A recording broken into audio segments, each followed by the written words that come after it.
Ok, listo. Entonces, ¿qué aprendo yo? La habilidad de la traducción de un concepto teórico en un modelo tridimensional.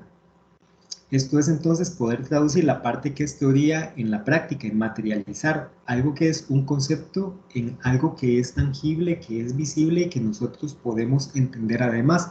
Reconocimiento de las características principales del concepto estudiado, es decir, esta parte que es concepto, reconocer cuáles son esas características que ayudan a transmitir el prejuicio de contraste.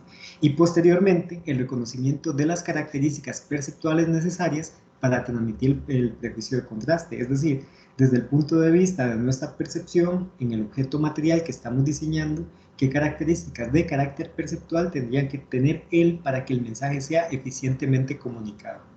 Relacionar la materia teórica vista en clase con el desarrollo de un proyecto práctico, la experiencia en la realización de un análisis estético simple, porque básicamente estamos haciendo eso, analizando un concepto para llegar a transmitir un mensaje a través de un objeto, y conocimiento de procedimientos de construcción y acabado de modelos tridimensionales.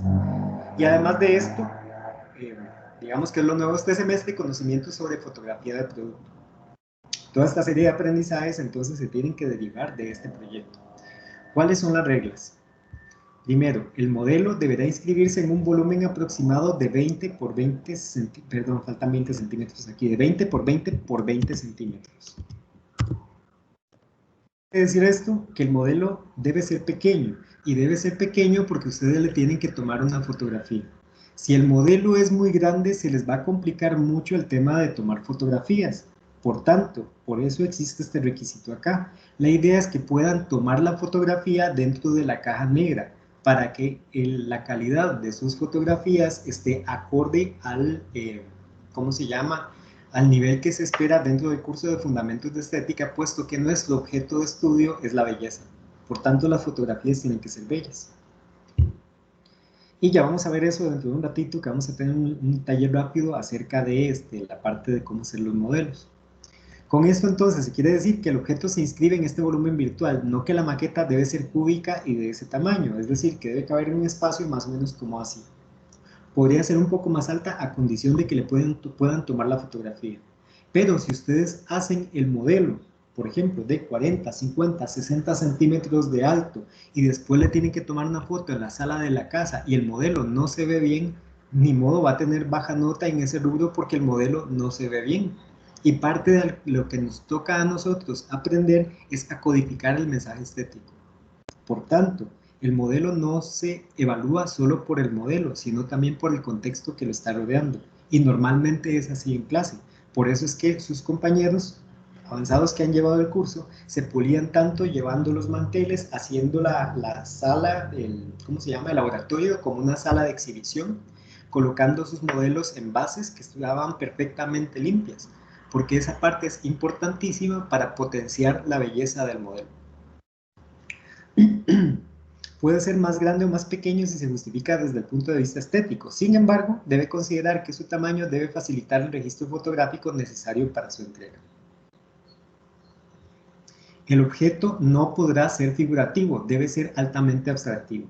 ¿Qué quiere decir esto? Que el modelo no puede tener cara de casa, no puede verse como una casa. Y si emite el mensaje casa, ya está mal, porque estamos codificando un mensaje más bien abstracto.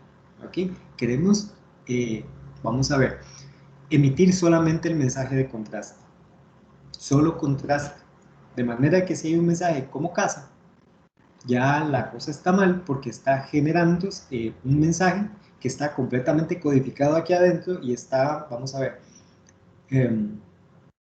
valiéndose de eso para transmitir el mensaje de contraste. Y la idea es que sea abstractivo precisamente para poner un orden de dificultad mayor. El producto debe construirse con uno o varios de los siguientes materiales: madera de balsa, el grosor queda a su criterio, es decir, ustedes pueden utilizar el grosor que ustedes consideren, ¿cómo se llama?, útil. Polietileno, que es el plástico que se utiliza en rotulación, que es como este, ¿okay?, es el que se utiliza en serigrafía, que dice perro bravo y así. Bolas de ping pong o de árbol de Navidad cuando necesiten utilizar esferas. Cartón de presentación o cartofón.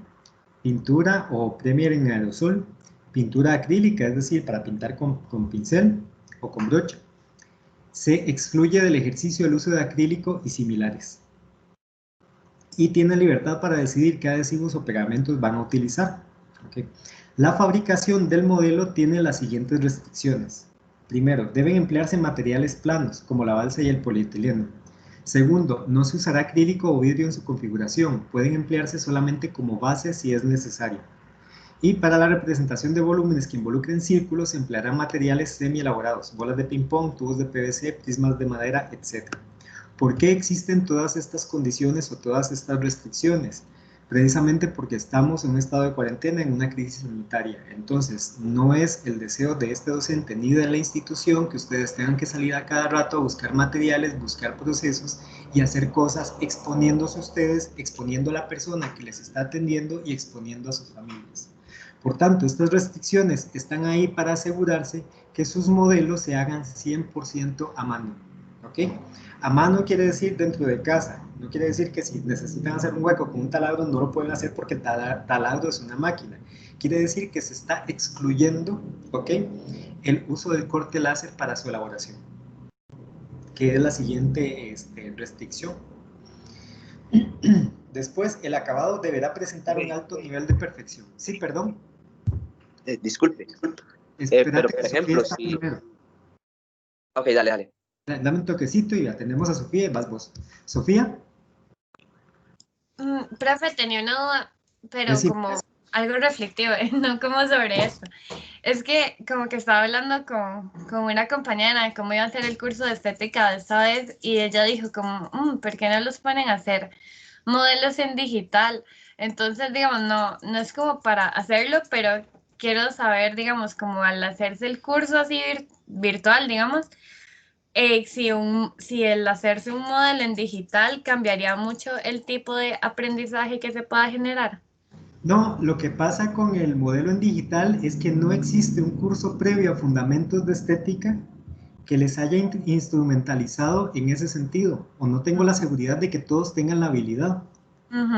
¿Ves? Entonces, si yo pongo a todos a hacer un modelo digital en este momento, a sabiendas de que antes no está la instrumentalización, estoy cometiendo un error de currículum. Ok, sí, todo Y bien. estoy poniendo en desventaja a los demás. Lo que sí va a pasar, que todavía no lo he planificado del todo, es decir, todavía no lo tengo como una idea concreta, sino que todavía está como dando vueltas por mi cabeza, es que podamos hacer alguno de los modelos en parejas o en grupo. Y ese tal vez sí podría ser digital en función de las habilidades de cada uno. Y otra cosa que también va a pasar es que deseo hacer un webinar sobre modelado digital de cosas sencillas como los modelos que hacemos dentro del curso, precisamente para poderlos instrumentalizar y pedirles algo como eso. Sí, todo bien. No, sí, yo tampoco sé como bien qué herramientas usaría para hacer algo así, pero me pareció curioso ese día que estaba hablando con ella como si lo virtual se llevaría totalmente así, si podría funcionar. De hecho, si querés ver algunos modelos digitales, si no me equivoco, hay 2 presentaciones digitales de una vez que tuve que dar fundamentos de estética bimodal. Y hubieron 2 proyectos que se realizaron por medios digitales e incluso, bueno, el proyecto final normalmente sí se hace, o sea, vamos a ver, está abierto la ilustración, es decir, la técnica no es ningún problema, pero la mayor parte de los estudiantes optan a hacerlo como modelo digital. Entonces, en mi Facebook personal están publicados los proyectos como de 10 años atrás y hay 2 al menos, uno de proporción y el otro, si no me equivoco, de ritmo, no lo recuerdo bien en este momento, que son modelado digital. Ok, está bien. Gracias, profe. Con gusto. Ahora sí, ¿quién me había preguntado antes? Yo, profe, es algo muy rápido, digamos. ¿Sí? Lo de la balsa y el polietileno, digamos, es como un ejemplo de materiales que podemos usar o tienen que ser estrictamente esos. No, son un ejemplo de materiales, es decir, no nos vamos a pelear si la balsa no es balsa, sino que es algo como pino, ¿ok? Ese no es problema. Ok. Vamos a tener problemas o nos vamos a pelear si se utilizan procesos que involucran que ustedes salgan de sus casas mucho tiempo y se tengan que involucrar con mucha gente. ¿Sí me explico? Sí. Ok, ahora, si resulta que alguno de ustedes tiene en su casa una cortadora láser a su disposición, también la tiene prohibida. ¿Por qué motivo? Porque tiene una ventaja con respecto a los demás compañeros. Y lo que deseo es tener un estado de equidad. Por tanto, está prohibido, absolutamente prohibido, ¿ok? El corte láser. Y si en algún momento presentan algo con la perfección de un corte láser, deseo que me muestren las evidencias de su construcción. ¿Qué quiere decir esto? Que no voy a confiar por fe que no lo hicieron con corte láser si el círculo es absolutamente perfecto y está cortado en balsa. ¿Ok? Entonces van a tener que mostrar evidencias de su construcción para demostrar que efectivamente lo hicieron a mano. Yo tiendo a ser muy desconfiado en ese sentido. Y creo que ustedes pueden entender el por qué. Sin embargo, ese no es problema. Vamos a ver. Van a ver que la elaboración del modelo se convierte en algo más sencillo precisamente por la restricción de tamaño. La restricción de tamaño hace que su fabricación normalmente pueda ser mucho más fácil, mucho más precisa, mucho más rápida. ¿Ok? Estábamos hablando del acabado. El acabado deberá presentar un alto nivel de perfección. ¿Esto qué quiere decir? Que la superficie, toda la parte de oficio, si tiene que ser lisa, va a estar lisa. No puede ser madera que intenta hacer plástico si la apariencia es que sea de plástico. ¿Ok? Por tanto, si lo construyen de madera y su acabado final debe ser de plástico, hay que hacer algo para matarle todos los poros a la madera, poderlos cubrir y de esta manera entonces poder, ¿cómo se llama? Hacer pasar el objeto por plástico. La ciencia de hacer un buen modelo siempre es crear la ilusión de que los materiales que están siendo percibidos son X cuando en realidad podrían ser Y, Z o H. ¿Ok? Y eso lo vamos a ver en un ratito mejor en el taller. El objeto debe permitir la interpretación desde la primera impresión del mensaje de contraste, es decir, uno lo ve y tiene que pensar en diferencia, sí, eso es diferencia, punto, es decir, eso no es una catedral, eso no es ritmo, eso no es monotonía, definitivamente lo que hay es un caso de diferencia. Deberán demostrar dominio del cómo la materia teórica se convierte en la propuesta de diseño, que eso es lo que van a demostrar a través del informe, que es una infografía, o que será una infografía. Ahora vamos al cómo hay que hacerlo. Primero, tienen que definir qué es el contraste. Segundo, aclarar cuáles son las características principales que deben estar presentes en el objeto para transmitir el concepto de contraste, teniendo claro que debe cumplir con las características que están definidas en el reto. Entonces, necesitamos un modelo que exprese contraste, pero que sea un transformer. ¿Ok?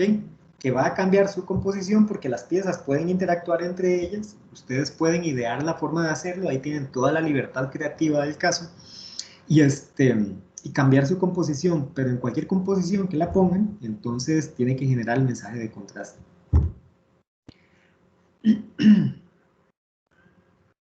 Tercero, dirigir el proceso de diseño a partir de estas características. Para ello se sugiere. Sí, Sofía.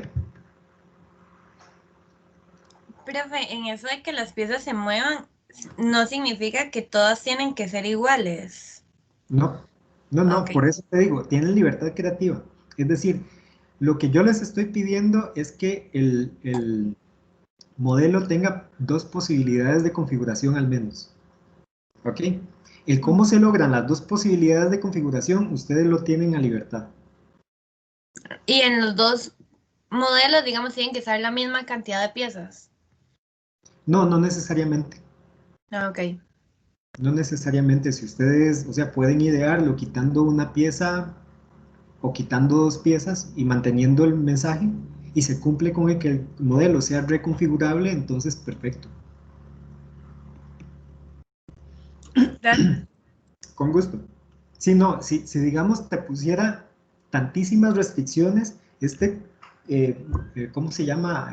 Proyecto empieza a ser muy cajonero, entonces les quita a ustedes posibilidades de crear y no hay nada más triste que hacer algo que sea como una camisa de fuerza. Entonces tenemos una restricción principal solamente y esa restricción principal de ustedes pueden saltarla en la legalidad, en todas las lagunas legales que ella pueda tener. ¿Ok?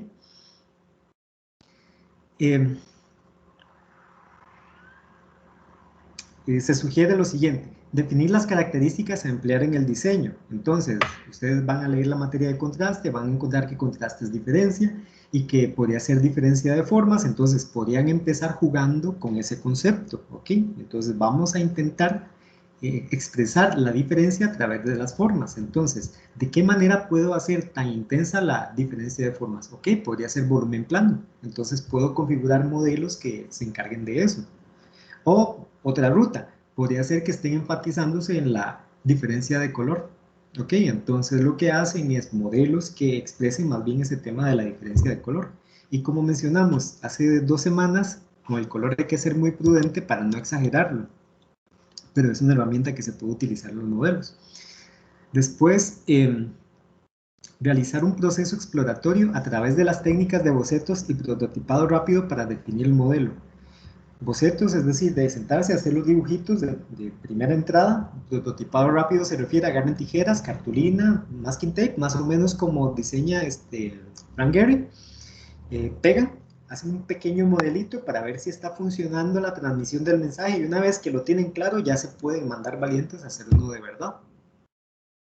Evaluar las propuestas que realicen, no se enamoren de la primera idea y no generen solo una idea, generen varias que puedan evaluar y saquen de ellas lo mejor, porque normalmente en un proceso, digamos, de fusión de las mejores características sale un buen modelo, y construir el modelo de presentación. Cuarto, realizar una infografía que explique la siguiente información. Primero, ¿qué es contraste? Segundo, ¿cuáles características del contraste definió para el diseño de su objeto? Tercero, ¿cuáles características físicas y o materiales presentes en su modelo tienen relación con las características que definen el contraste? Y, en síntesis, la infografía debe contestar la pregunta ¿cómo materializa el concepto contraste en su modelo? Entonces, noten que aquí ya tenemos esa pregunta base para diseñar la infografía, que según nos explicó Carlos en su webinar, es lo primero que hay que hacer para diseñar recursos gráficos. Entonces, lo que ustedes tienen que hacer es encargarse de contestar esa pregunta a través del informe. Si esa pregunta queda contestada y en evidencia la relación entre la materia teórica y su modelo, o sea, la práctica, pues estamos bien con esto. ¿Qué tienen que entregar? Un registro fotográfico del modelo de exposición, o sea, de la maqueta. Deben cumplirse con las siguientes condiciones.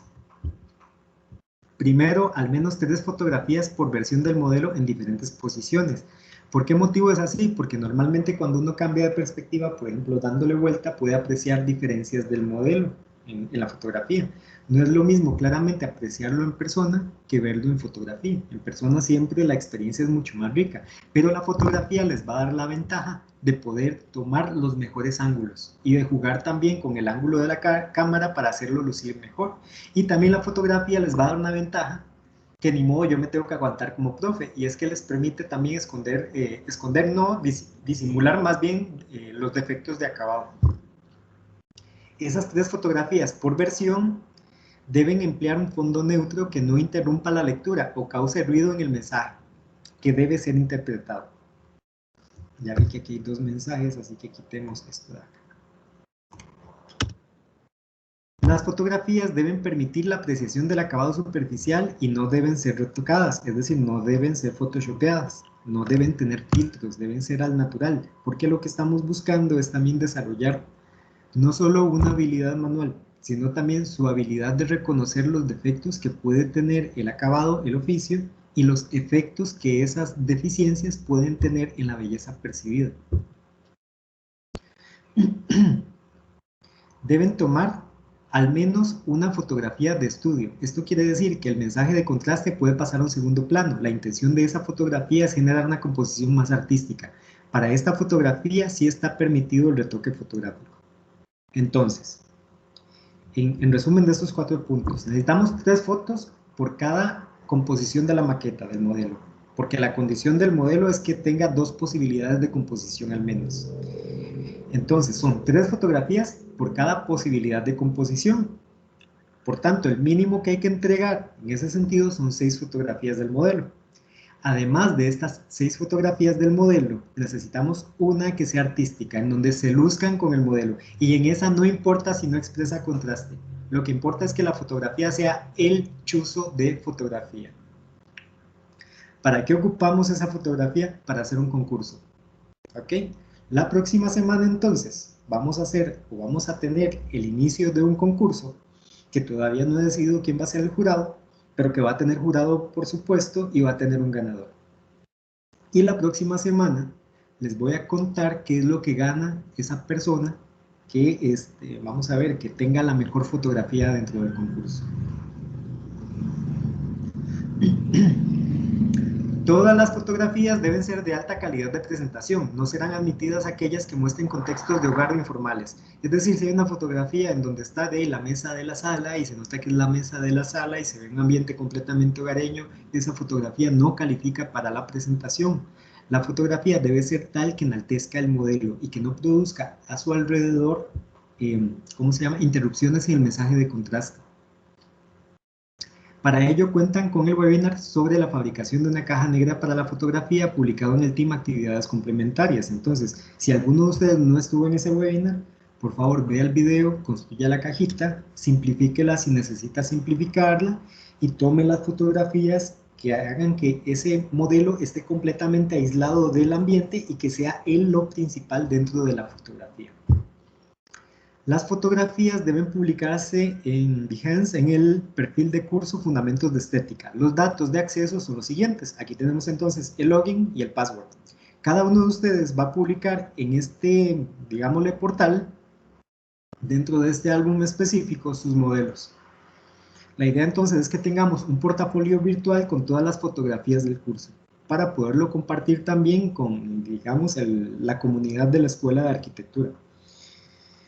Seleccionarán el menú principal perfil, allí encontrarán el álbum contraste, ingresan al álbum y seleccionarán la opción editar proyecto y para incluir las fotografías emplearán la opción cuadrícula de fotos. Entonces ahí están las instrucciones para poder, vamos a ver, registrar sus fotografías.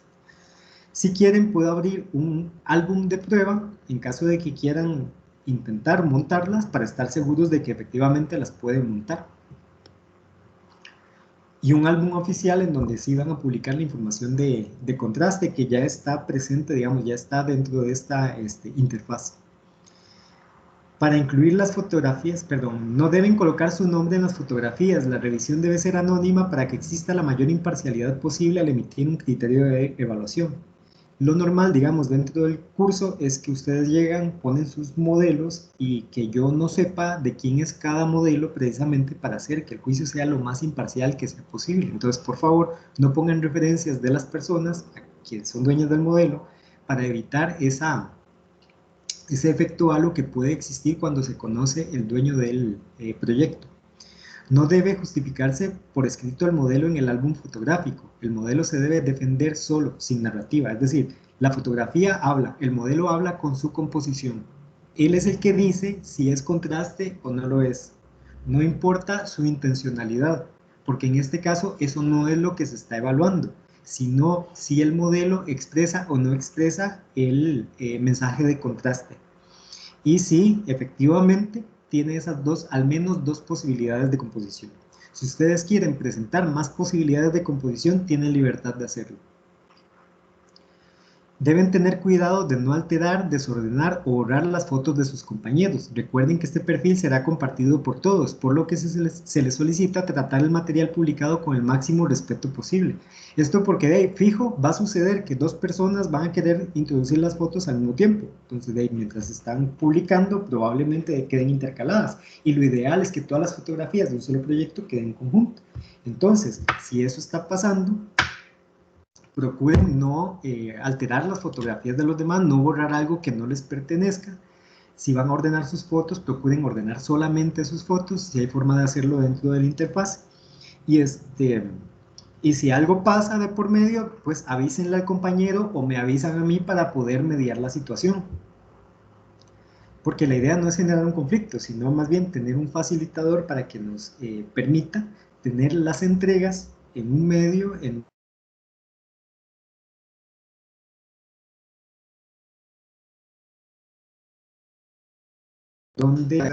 sino más bien en el cual haya libertad para poder visualizar las fotografías y que queden como un registro también para ustedes en el futuro para su carpeta de trabajo.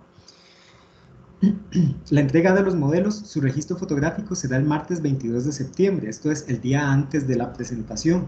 ¿Ok? ¿Por qué motivo? Porque las vamos a evaluar, las vamos a conversar, a analizar el día miércoles de la próxima semana. Y se hará una sesión de retroalimentación de los modelos el miércoles 23 de septiembre.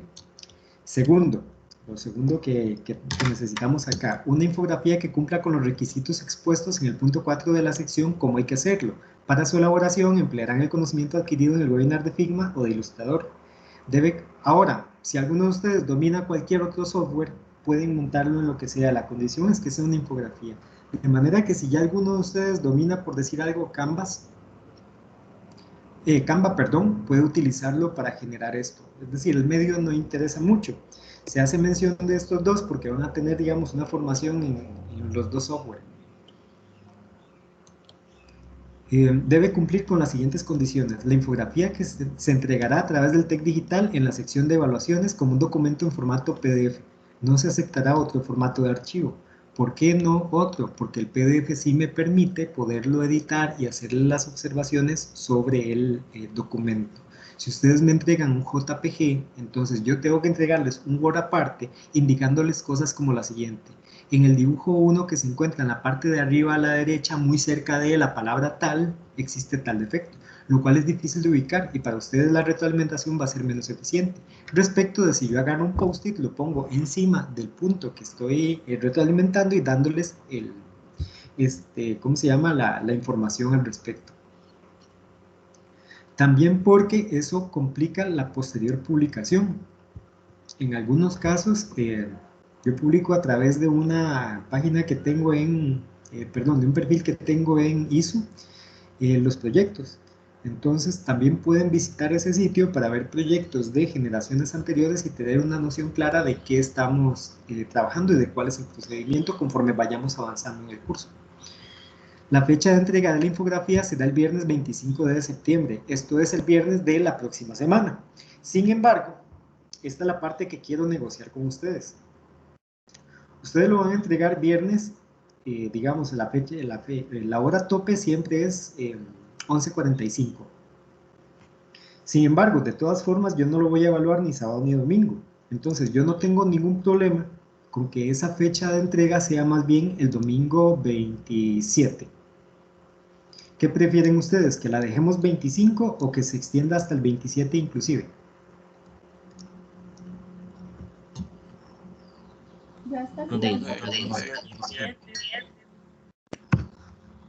Entonces, ¿les parece 27?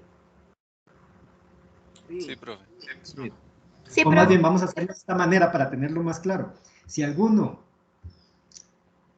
si alguno no está de acuerdo, que levante la mano en la lista.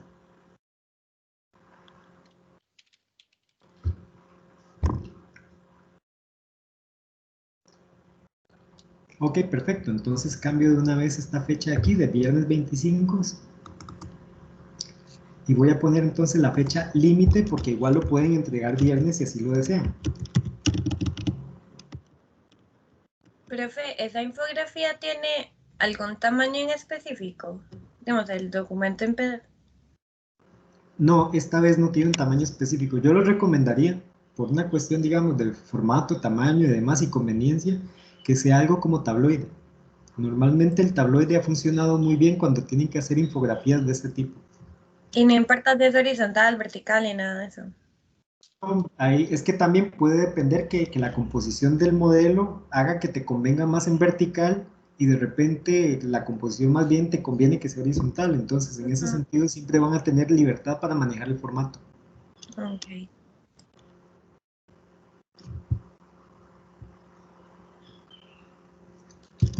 Domingo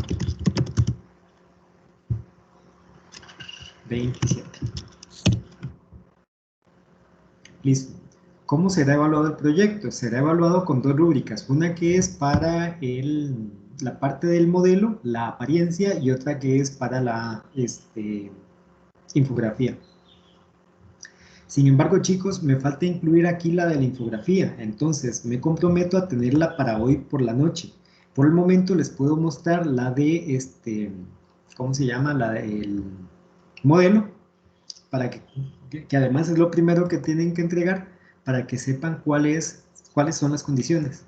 Ok, el acabado superficial tiene un 20% del valor y va a ser excelente si es impecable. ¿Qué quiere decir que sea impecable? Que si es, vamos a ver, si está hecho de madera y tiene que lucir de plástico, entonces no se nota ni siquiera que está hecho de madera, sino que luce, se ve, se percibe de plástico. O sea que es absolutamente perfecto en ese sentido. Y el acabado es bueno si tiene leves defectos que no afectan en gran medida su percepción, es decir, si es madera y debería lucir como plástico, no hay ningún problema en que se le vean de repente un poquito las rayas de los poros, ¿okay?, de la madera, o que se noten un poquito las pegas, pero solo un poquito, de manera que su nivel, digamos, de apariencia no decaiga demasiado. O sea, que no luce como madera que intenta hacer plástico. Si es madera que intenta hacer plástico, debe mejorar o es deficiente, dependiendo del, digamos, de la apariencia que tenga. Con respecto a la atención a la solución del detalle, quiere decir que estamos buscando que sea muy prolijo, que haya una atención hacia los detalles para que detonen la sensación de perfección, que va a ser determinante si el modelo es pequeñito. Si el modelo es pequeñito, generalmente el ojo le exige más perfección respecto a un modelo que es más grande. Va a ser considerado excelente si la totalidad de los detalles del modelo están resueltos de una manera prolija. Representación del material, 15%. Los materiales son representados de manera clara y contundente. Ahora, representación del material quiere decir que tiene que quedar claro si algo es de madera. Si algo es de madera y está como madera, pues no hay mucho problema porque es madera. Sin embargo, ese material también está refiriéndose a la materialidad. Es decir, si es un prisma de base cuadrada y está intentando convertirse, y pretende ser un cubo de madera sólida, entonces hay que buscar que ese acabado luzca como un cubo de madera sólida, el máximo que sea posible. Si por ejemplo están intentando hacer un cubo con caritas de balsa y de repente las caras están desfasadas, ya eso entonces quita la ilusión de la materialidad y empieza a restar puntos en la representación del material. Después, el empleo del color, 15%. El color o tratamiento superficial facilita sin margen de duda entender el mensaje codificado. Es decir, el color tiene que colaborar en la transmisión del mensaje de contraste. Sea esto que utilicen algún croma, algún color, o sea que hagan un mensaje por completo acromático, es decir, blanco, negro y grises. Y la presencia del concepto tiene un 30%. Noten que en esta evaluación la presencia del concepto es la que tiene, digamos, la mayor valoración.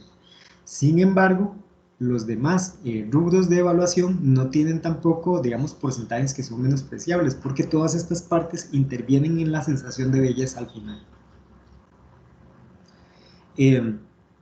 La idea entonces, digamos, con esta evaluación, por supuesto, es que tengamos todo esto resuelto, porque nosotros podríamos resolver todos estos detalles que son técnicos sin que exista una presencia del concepto.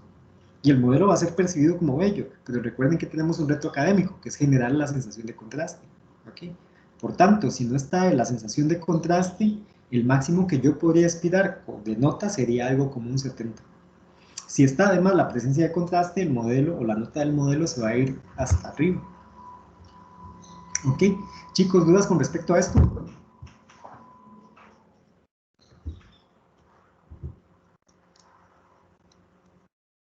Todavía no. De momento no, profe. Ok. Les pregunto, ¿qué les parece el reto?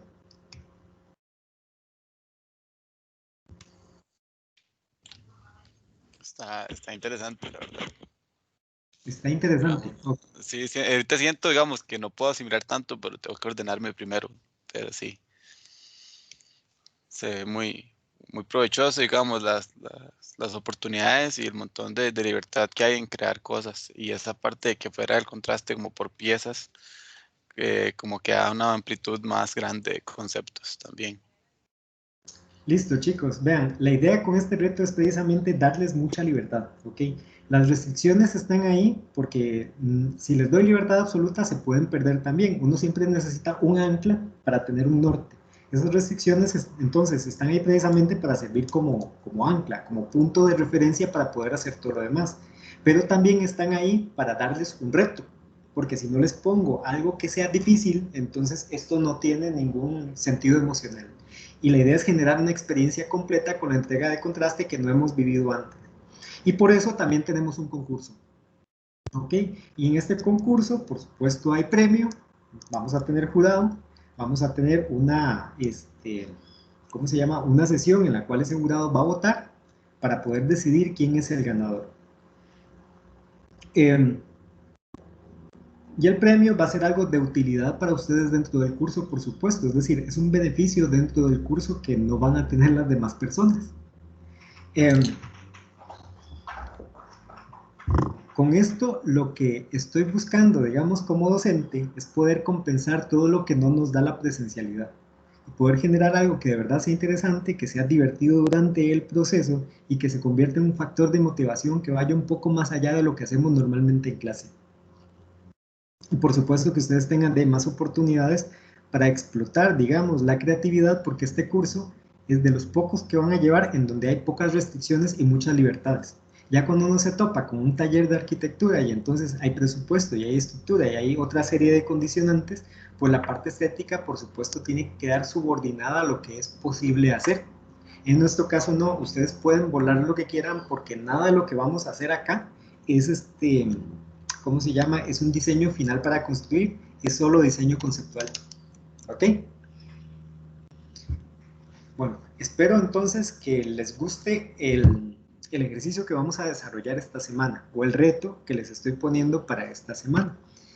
Para poder cumplir con él, entonces, ahora vamos a tener una demostración pequeña acerca de, digamos, cómo se hacen los modelos, que siempre la tenemos en clase, digamos, en vivo y a todo color, y ahora va a tocar hacerla de manera virtual. Voy a volver entonces la computadora para que tengan acceso a dónde están la serie de cosas que yo traje para mostrarles esto. Ya saben, si tienen dudas, pueden levantar la mano. Yo tengo la lista en pantalla para poder contestarlas, nada más que, como voy a trabajar un poco lejos de la compu, tienen que decirme si me escuchan. ¿Me escuchan bien desde acá? Sí. Sí, profe. Sí, profe. Voy a bajar un poquito la cámara porque siento que estoy decapitado.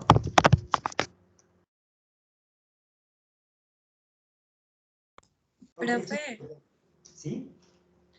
¿no quiere dejar como de compartir pantalla como para ver su imagen más grande?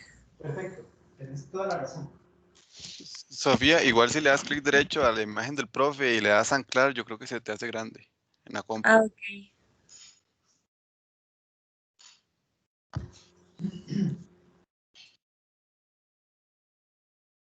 Buen tip que no sabía y que ya le puedo recomendar a otros estudiantes. Bueno, vean chicos, hay una diferencia, digamos, en los modelos que hacemos en diseño industrial respecto de los que hacen en arquitectura, y la diferencia es por la escala. Ustedes siempre utilizan escalas de reducción, porque por supuesto hacen objetos que son para envolver a las personas, son objetos habitables. Nosotros en diseño industrial más bien hacemos objetos de interacción que se agarran con las manos, que se activan con las manos y que tienen un tamaño que generalmente es pequeño. Entonces, normalmente más bien utilizamos escalas de ampliación o la escala real. De manera que, si yo voy a hacer un mouse, no tiene mucho sentido que haga una escala de reducción para un objeto que ya de por sí es pequeño.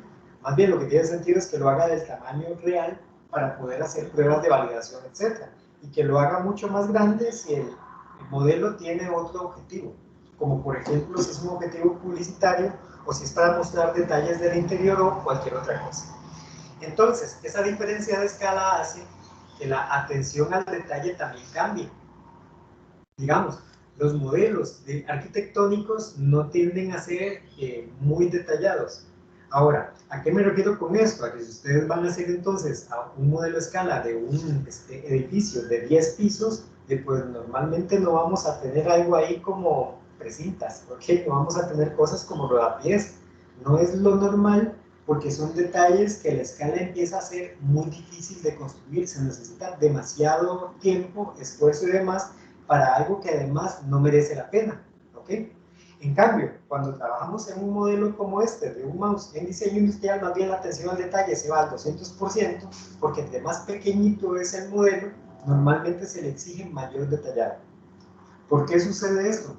factor potenciador de escala según vimos en la clase de contraste, que los objetos pequeñitos potencian su belleza a condición de que los detalles estén muy bien resueltos, como el huevo Fabergé que se encuentra dentro de esa presentación. Entonces, la diferencia radica principalmente en la escala, y en que esa escala nos condiciona a nosotros, diseñadores industriales, cuando vemos cosas pequeñitas, a que los acabados sean básicamente perfectos.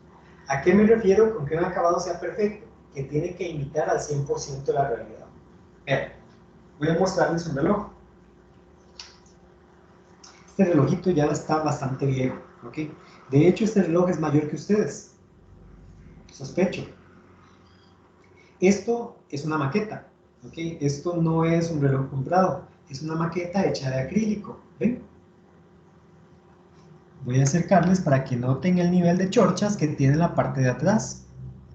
De hecho, esta pegatina que tenemos aquí arriba de epoxilina es lo que sirve para poderlo colgar en la pared.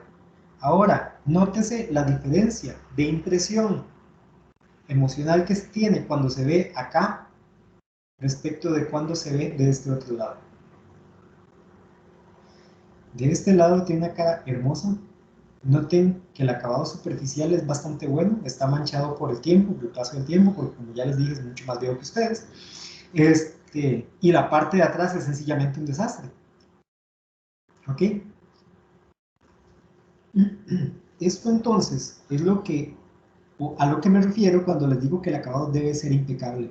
Es que debe dar este nivel de realidad, como si el reloj hubiera sido inyectado en una sola pieza, cuando en realidad está hecho en varias piezas recortadas. ¿Okay? De hecho, esta orilla es una tira de acrílico, perdón, 2 tiras de acrílico que fueron dobladas en el horno de una cocina y remendadas y soldadas utilizando epoxilina en las 2 pegas, en las 2 uniones. Vean, aquí arriba puede notarse la chorcha de epoxilina que sirvió para unirla, y de este otro lado, diametralmente opuesto, la otra. ¿Okay? Y aquí, por efecto del tiempo, ya se fracturó, porque por supuesto la pintura va perdiendo elasticidad, todos los polímeros van perdiendo, digamos, propiedades elásticas con el tiempo y tienden a resquebrajarse. Más bien ha superado bastante bien todo este tiempo sin un retoque. Entonces, la ciencia de crear un buen modelo es poder imitar la realidad, poder crear la ilusión de que el modelo es de un material a pesar de que esté hecho de otros materiales. ¿Cómo logramos esto? Ok, hay diferentes medios.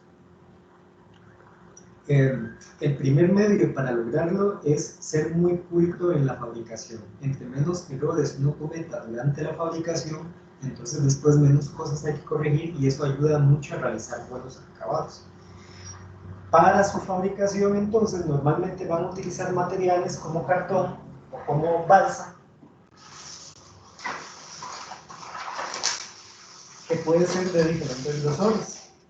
¿Okay?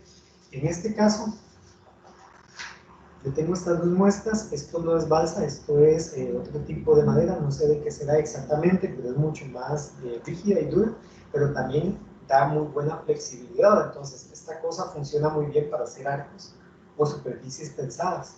Este sería ideal, por ejemplo, para el proyecto de balance, precisamente por eso, por sus cualidades mecánicas. Esta otra sí es balsa de unos 6 milímetros, es una tira larga. Puede servir para 1000 cosas, y una de mis recomendaciones es: procuren dejar la balsa expuesta. La balsa es muy bonita, entonces si pueden dejarla expuesta se van a ahorrar mucho tiempo de acabado. Ahora, la balsa es una madera, como todas las maderas, entonces tiene poros, tiene hilos. ¿Okay? Los hilos están acá, los poros pueden verse mejor en el canto de la madera. Cada uno de los hilos corresponde a un poro a su vez, es un poro nada más que en sentido longitudinal. Esos hilos son huequitos, literalmente canales sobre su superficie. Debido a esta estructura, entonces, formada por hilos en este sentido, la balsa es muy fácil de cortar a través, ¿okay? Longitudinalmente, pero es difícil de cortar transversalmente. Y eso representa un reto cuando uno tiene que hacerlo con un cúter. ¿Okay? Entonces, factor número 1, el cúter tiene que estar adecuado al grosor del material. en este caso la balsa, pero puede ser cartón, puede ser cualquier otro material. De manera que si yo tengo este grosor de material, no puedo pretender cortarlo con un cúter, permiso.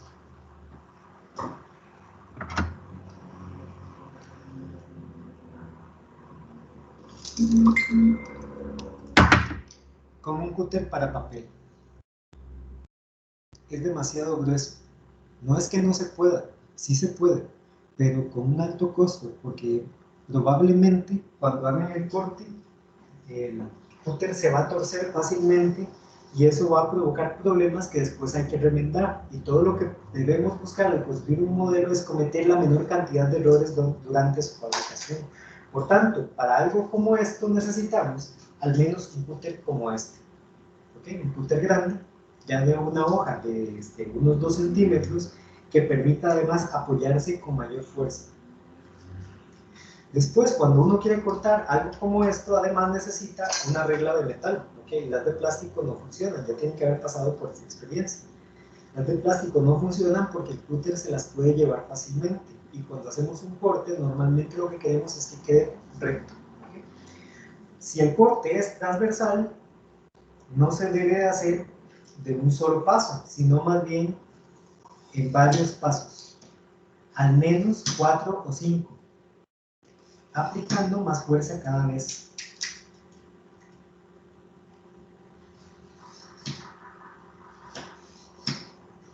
¿Por qué más fuerza cada vez? Porque entre más grueso es el material y entre más hondo se vaya, hay mayor fricción de por medio.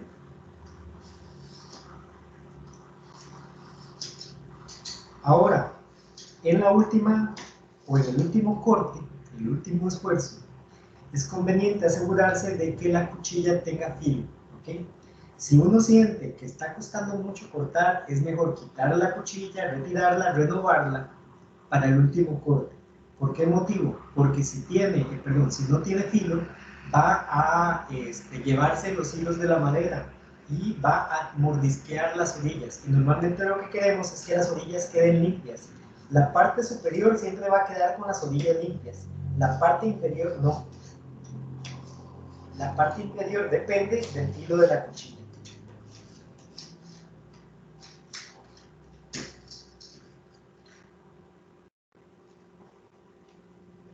Voy a acercar el pedacito de madera para que puedan observarlo. Este es el lado que daba contra la superficie de corte. Noten que quedó bastante bien, no se ven muchos, digamos, mordiscos. Aquí sí hay un detalle, pero es porque hay un nudo en la madera, entonces este pedacito costó cortarlo. ¿Okay? Sin embargo, quedó bastante limpio, solo aquí quedaron un par de mordiscos debido a que se llevó los hilos del, ¿cómo se llama?, del nudo. Cortar lo longitudinal es súper fácil, como ya lo habrán vivido, es simplemente pasar, digamos, el cúter un par de veces y listo, porque en ese sentido van las fibras. Como en ese sentido van las fibras, pues el corte se hace súper fácil, como pudieron ver en este momento. Ahora, supongamos que yo lo que quiero es formar un prisma, ¿ok? Que lo que quiero es hacer como un rectángulo. Entonces, tengo que pegar estas dos cosas así, estas dos superficies. Debo procurar entonces que la superficie de la cara del segmento menor quede completamente alineado con este canto, ¿ok? Porque si me queda torcido, ¿cómo? Vamos a ver, acá. Si me queda así de torcido, después yo tengo que rellenar todo ese espacio. Y rellenar ese espacio se las trae. Por tanto, yo tengo que buscar reducir los defectos al máximo posible y hacer que esto quede lo mejor alineado que pueda, como en este caso. Sí, Pamela. Profe, en caso de estos mordiscos que quedan, ¿cómo los podría mejorar? ¿Con alguna lija? En realidad, son un serio problema si vos ocupás que se vean las dos caras. ¿Okay? Si en este caso yo ocupara que se vean las dos caras, entonces me veo en problemas, porque aquí sí se me mordió mucho porque se fue todo el nudo. ¿Okay? Y en este caso no fue un problema del cúter. En este caso fue un problema de que había un defecto estructural en la madera. Es que no se nota mucho, es por aquí más o menos, que se mordisqueó y bastante. ¿Ok? Entonces, como en este caso yo lo que pretendo es hacer una cajita, entonces lo que puedo hacer es dejar el mordisco por dentro de la cajita. ¿Ok? Entonces, cuando pegue la pieza de acá, el mordisquito va a quedar por dentro y yo solo tengo que rellenar un pedacito que se ve ahí, ¿lo notas? Ok. ¿Ves? Entonces es como ir reduciendo el error. ¿Ok? Ahora, si yo lo que ocupo es esta cosa así cuadrada completamente, perdón, rectangular como está, entonces de ni modo es probable que tenga que cortar otra. Ok. Profe, Porque ¿y con qué lo rellenaría? ahí ya vamos a eso. Hay varias Ok. posibilidades. ¿Ok? Entonces vamos a ir paso a paso para irles contando cómo ir resolviendo problemas. ¿Ok? Listo, gracias. Con gusto. Entonces, ahora lo que sigue es pegarle. Supongo que ya han utilizado, vamos a ver, cola blanca, normal, PRIT, resistor, etc. Han usado este silicón líquido, que es goma o cemento de contacto. El silicón líquido básicamente es lo mismo que este tipo de pegamento que viene en tubito, que es como cemento de zapatos, digamos, que hay versión blanca y versión amarilla también. Son básicamente lo mismo, funcionan igual, se utilizan de la misma manera. Chicos, ¿cómo utilizan esto para pegar? ¿Cómo lo usan normalmente? Se aplica, se deja como unos 30 o un minuto presionado, al menos así lo uso yo y listo, se suelta. Perfecto. Bien. ¿Y los demás lo utilizan así también? Bueno, yo, profe, para maquetas de Arqui lo que hacía era como poner unas dos partes y dejarlo secar un momento para que fuera más fácil que pegara y no hubiera tanto como reguero por los lados. No sé si me Perfecto. explico. Esa es la manera correcta de usar el cemento de contacto. ¿Ok? El cemento de contacto está hecho para aplicarse en las dos partes que se van a pegar. Entonces hay que aplicarla en las dos partes, dejarlo secar al tacto y una vez que está seco al tacto, unirlas. Y una vez que estén unidas, entonces se puede seguir trabajando porque ya básicamente pegaron. Sí va a necesitar, por supuesto, tiempo para que peguen perfectamente, ¿verdad? Con todas las de la ley, pero ya para ese momento es manipulable. Ahora, noten que en este momento yo voy a utilizar más bien una paleta para untarlo.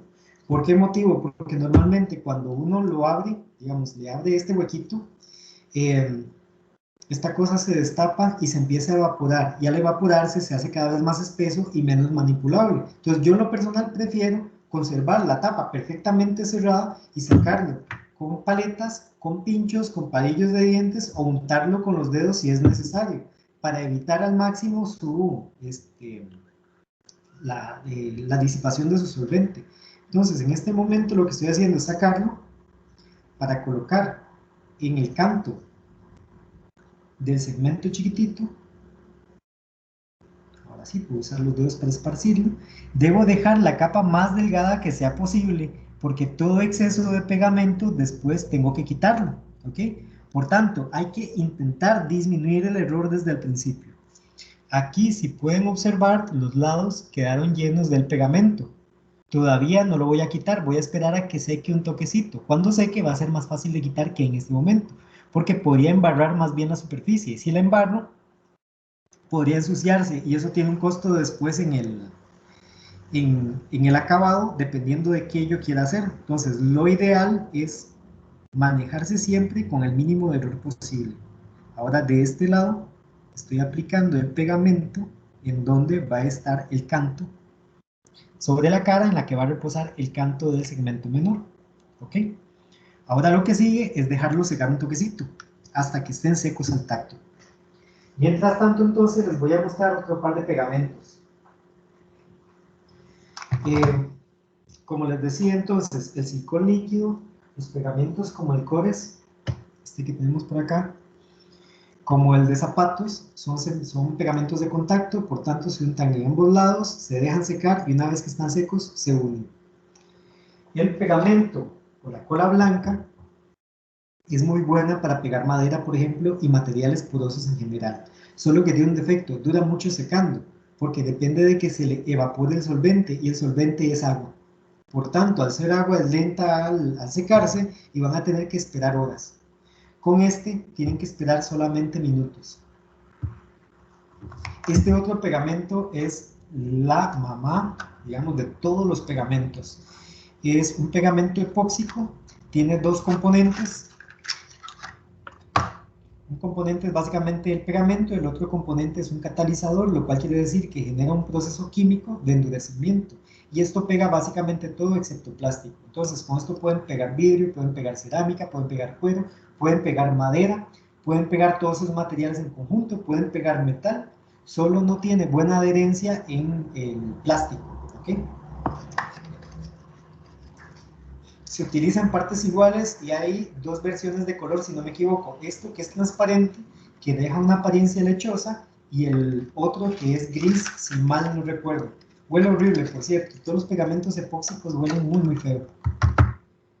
Tenemos también el Super Bonder. Ok, y el Super Bonder se utiliza cuando tenemos materiales que no son porosos. Casi todos los pegamentos funcionan porque se meten en los poros del material, ¿ok? O de los dos materiales que se están intentando unir, y al meterse en los poros, entonces anclan los dos materiales. En algunos casos los materiales no son porosos, son, por ejemplo, vitrificados, como el caso de la cerámica, o el caso de un comportamiento similar a la resina, ¿ok? O del vidrio, el vidrio no es poroso, entonces se necesita otro tipo de pegamento, y el Super Bonder, es ideal para esos casos. En la madera pega, sin embargo no es tan bueno en la madera porque no está hecho para materiales altamente porosos. Ahora, la ventaja que da el Super Bonder es que en todos los casos pega muy rápido, es cuestión de segundos y está pegado, cuyo caso hay que tener mucho cuidado porque siempre uno termina pegándose los dedos, llenándose las manos, etcétera, o cae en la ropa y echa a perder la ropa. Estas 4 variedades de pegamento, la cola blanca, el pegamento de contacto, el pegamento epóxico y el Super Bonder, son como la batería de pegamentos que uno debería de tener para hacer modelos, porque sirven para diferentes circunstancias. En algunos casos conviene la cola blanca, en otros casos conviene el Poxipol, en otros casos conviene ¿cómo se llama? El Super Bonder, y así sucesivamente. La cola blanca sirve también para hacer masillas para rellenar. Por ejemplo, ese huequito que nos estaba quedando por acá, voy a tocar esto, ya está bastante seco al tacto. Este otro también. Voy a quitarle el exceso, ahora sí. Ahora que ya está seco, los excesos se le quitan fácilmente, como pellejitos, y no se embarran sobre la superficie. Entonces, por ese motivo no lo quité cuando estaba fresco, porque si no iba a formar una película sobre la superficie. Si yo después necesito pintar esta balsa, esa película va a hacer que ahí cueste pegar la pintura. Si yo necesito después teñir la balsa, esa película de pegamento sobre la balsa va a hacer que el color que la madera no absorba el tinte y que por tanto quede el color de la balsa natural. Por ese motivo hay que tener mucho cuidado si uno le va a hacer un tratamiento posterior a la balsa. Ahora que ya están secos, entonces lo que procuro es unirlos de manera tal que quede lo más exacto posible para que yo no tenga que trabajar después rellenando. Ok, ya aquí lo tengo bastante bien alineado, voy a acercarlo a la cámara para que lo noten. Y este pedacito ya está pegado, vean. Ven, nada pasa, porque ya pegó. Entonces, noten que este pegamento es bastante rápido si se utiliza de la manera correcta. ¿Ok? Si yo necesito entonces que esto sea mucho más manipulable, puedo hacerle más estructura por dentro, ponerle, por ejemplo, pies de amigos, ponerle yes o lo que sea necesario para que esto se mantenga en su lugar, para seguirlo manipulando. Aquí todavía tengo un poquito de pegamento, este es el momento para quitarlo porque todavía está suave. Una vez que el pegamento endurezca, solo se puede quitar con lija. Y meterle lija siempre es un riesgo porque uno tiende a gastar más de lo que necesita. Ok, ya tenemos entonces esto. Ya tenemos una estructura montada.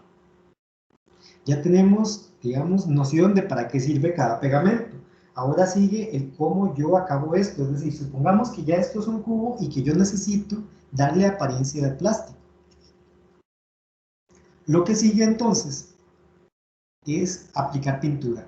Si yo simplemente le aplico una pintura, por ejemplo, pintura en spray, lo que va a suceder es que la madera luce como madera pintada, no luce como plástico, se le ven los poros. Entonces luce como madera que intenta hacer plástico. Para ello yo necesito entonces dar acabado. Ahora chicos, para pintar cosas pequeñas en la casa es muy útil tener cartón de huevos. ¿Por qué motivo? Porque así las superficies no quedan en contacto con la mesa y si se deposita pintura por debajo no se les va a pegar y tampoco les va a gotear fácilmente. Cuando tenemos un cartón de huevos, entonces sus picos y valles le permiten a uno hacer que los puntos de contacto del modelo con la superficie sean menos y con ello tener menos posibilidad de manchas o de accidentes. ¿Ok? También crea suficiente fricción para que el modelo no salga volando, porque en este momento tenemos un pedacito de balsa y le voy a aplicar pintura en spray. Al aplicar el spray, con la presión que tiene, se lo lleva a la presión. Vamos a ver cómo lo acomodo. Listo, ahí está. Voy a correr esto por acá. Y voy a quitarme los lentes. Todos los que utilicen lentes y van a pintar con spray, por supuesto se quitan los lentes, porque si no, los van a manchar. Y si les pasa como a mí, que los lentes son más caros que los aros, entonces es realmente una lástima. Ok, esto que ven acá, que es de color gris, es Premier. Voy a mostrarles el nombre. Esto es lo que se utiliza en los carros y sirve para crear superficies planas. Es una pintura con muchos sólidos, lo cual quiere decir que da capas muy gruesas. Para pintar con spray, aquí tenemos una pieza que es bastante corta. Se debe aplicar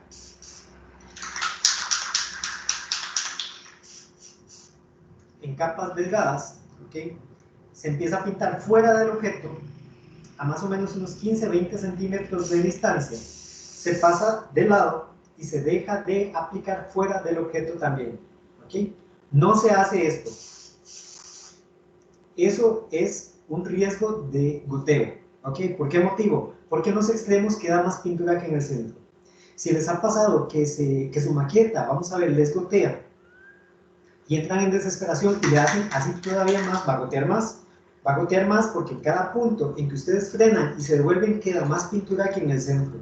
Y normalmente va a gotear en esos extremos. Por eso es importante empezar a pintar afuera, pasar por encima y dejar de pintar afuera también.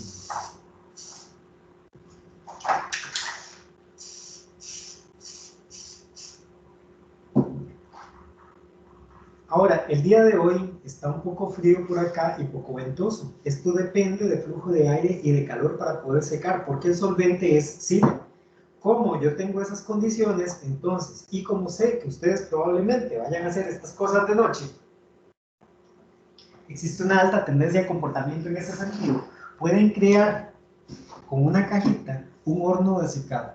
¿Cómo se hace? Agarran la cajita, le hacen un huequito, este huequito yo lo hice con un compás cutter. ¿Okay?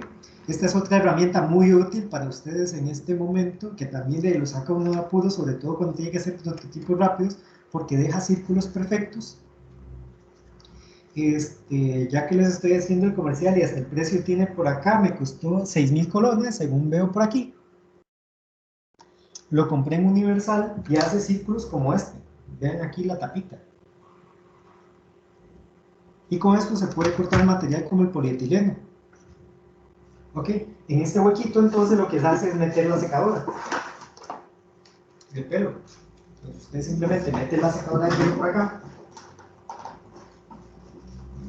conecta,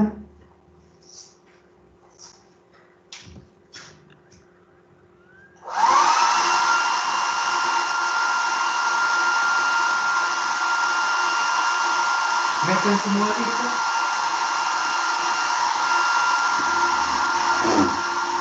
y tiene un horno de secador.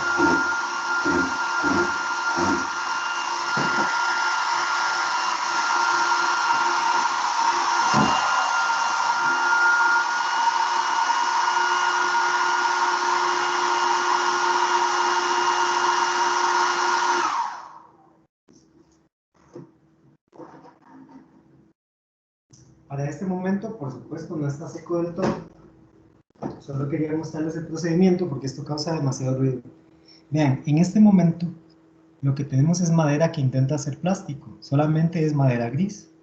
Ahora, ¿cómo se logra que esto realmente luzca tan liso como lucía el reloj? pues se le hacen muchas capas y se lijan. Cada capa que se va lijando va rellenando los poros y con ello cada vez va quedando más liso. Eso quiere decir que después de 3 o 4 capas empieza a ser mucho más liso. Y eso va rellenando también la fisura que se crea en el punto de unión de las dos paredes. ¿Ok? En este momento todavía no necesita más lija, necesita más bien más pintura. Entonces yo le aplico unas 3 capas antes de la primer lijada. La lijada se debe de hacer con lija de agua. La lija de agua se llama así porque se utiliza el agua como lubricante para poder lijar. Entonces se moja y se utiliza, digamos, al lijar. Cuando se lija balsa, si mojan la lija, deben tener cuidado de no volver a llegar a la balsa, es decir, de no exponer la madera de nuevo, porque si se expone, absorbe el agua y se hincha. ¿Ok? ¿Qué número de lija necesitamos para esto? Para la primer lijada necesitamos algo como 220, ¿ok? Para la segunda lijada necesitamos algo como 320 o 360. Y para la lijada antes de pintar, lija 400. Es decir, se va utilizando una lija más fina cada vez. Si en este momento yo lijara cualquiera de las caras, voy a utilizar un pedacito de lija. Esta 220, perfecto. La lija se corta doblándola en la parte de atrás, quebrando la superficie de piedra y después jalándola.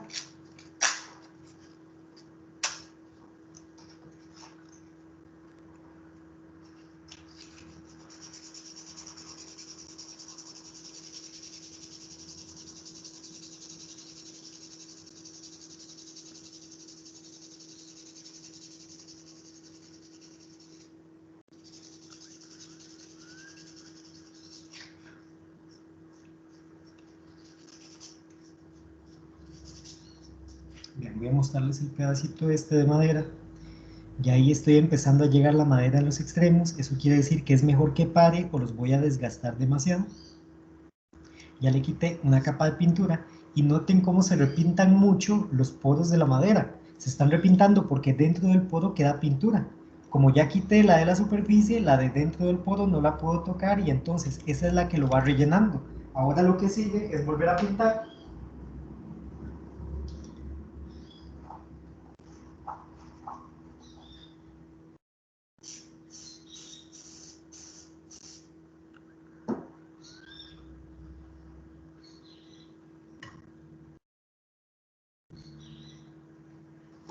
Voy a secarlo un poquito con una secadora.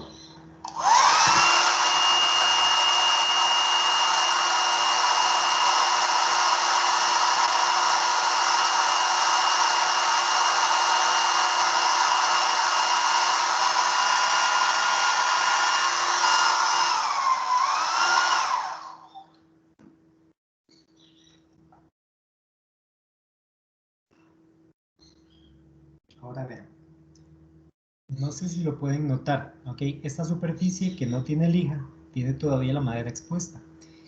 Esta que tiene la primera capa de lijado luce un poquito más seca. Ahora, aquí en este extremo, tiene una pequeña textura que se le empezó a hacer. Esa textura está sucediendo porque yo no le di tiempo de secado a la capa inferior. Como la capa inferior tiene solvente, ¿ok? Y le apliqué una capa nueva encima, la capa inferior está soltando, evaporando el solvente y el solvente intenta salir por la capa líquida que le acabo de pasar. Entonces se crea textura que son como burbujitas, que es lo que está pasando aquí, o B, se resquebraja la pintura. Entonces hay que darle un secado prudente entre capa y capa o pueden suceder accidentes. Ok, este procedimiento entonces se repite hasta que el acabado sea completamente liso, como en el caso del reloj, o como en el caso de esta otra pieza que también es de acrílico. Ok, estos son piezas, digamos, estas son piezas planas de acrílico dobladas en el horno de una cocina. Estos son círculos de acrílico cortados con un router y por dentro puede notarse, de este otro lado. Acá en la resquebrajadura puede notarse que son piezas de acrílico que están unidas y que están rellenadas con otro material. Cuando tenemos problemas como el siguiente, Supongamos que entonces se nos hizo una fisura como esta, ¿ok? Que ya es un hueco literalmente en la madera, y hay que rellenarlo porque hay que continuar con la maqueta. Tenemos varios materiales a los cuales podemos echar uso. Uno es agarrar polvo de la balsa y mezclarlo con cola y pegarlo, pero tiene un costo, ¿ok? Y el costo es que dura bastante secando. Por tanto, si yo tengo tiempo, puedo hacer eso. Si, por ejemplo, es una fisurita chiquitita, eso va a funcionar perfecto, sin problemas. Pero si es algo grande como esto, necesitamos otra masilla que nos ayude a rellenar y que seque más rápidamente. Normalmente recurren a masilla acrílica, que es como la de paredes, ¿ok? Yo no la recomiendo mucho en madera porque esto está hecho para cemento. Por tanto, depende de que el material sea muy poroso y muy absorbente. Y si la madera absorbe líquido, podría hincharse. Entonces, por eso yo no tiendo a recomendarla para hacer algo como esto. Para un huequito como este, yo utilizaría esta masilla. Esto es poxilino, ¿ok? Tiene dos componentes. Es familia del poxipol, nada más que este no es para pegar, es una masilla que sirve sobre todo para remendar goteras, para remendar tuberías. Oigan, a mí, tuberías. Entonces, de esto se corta un pedacito de los dos componentes, se amasa y uno tiene exactamente 2 o 3 minutos para usarlo porque empieza a endurecer. Entonces, agarra esa masilla y con el cúter la fuerza aquí para que rellene y procura quitar el máximo que sea posible, porque una vez que endurezca, eso va a ser como una piedra. ¿Ok? En este momento no quiero hacer una mezcla con esto porque es muy pegajoso y ensucia mucho las manos y tengo que estar manipulando también la computadora. Entonces no puedo, digamos, hacerlo. Pero esto es muy útil precisamente porque endurece rápido, ¿ok? Ayuda a rellenar fisuras y ayuda también a crear interfaces.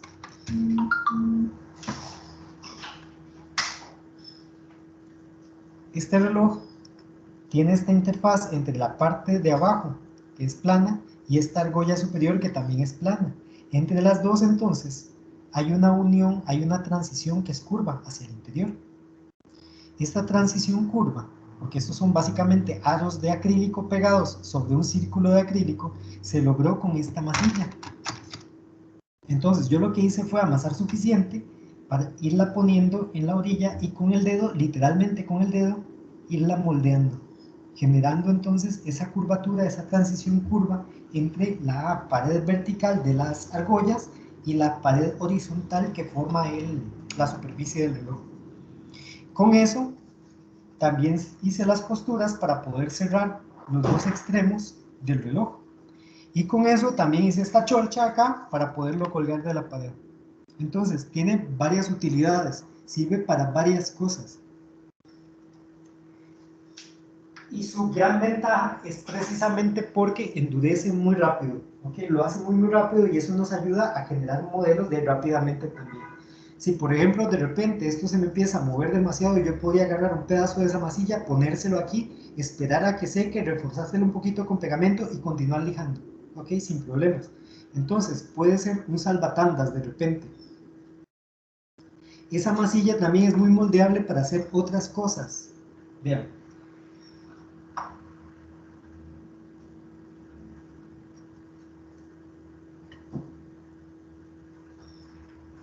Esta ornamentación de este sombrero de Catrina, esas hojitas y las rosas están hechas con esa masilla. Entonces noten que puede servir para muchas cosas que son altamente burdas, por así decirlo, como podría dar más bien apariencias que son pues, bastante buenas y bastante finas, como en este caso las hojitas del sombrero.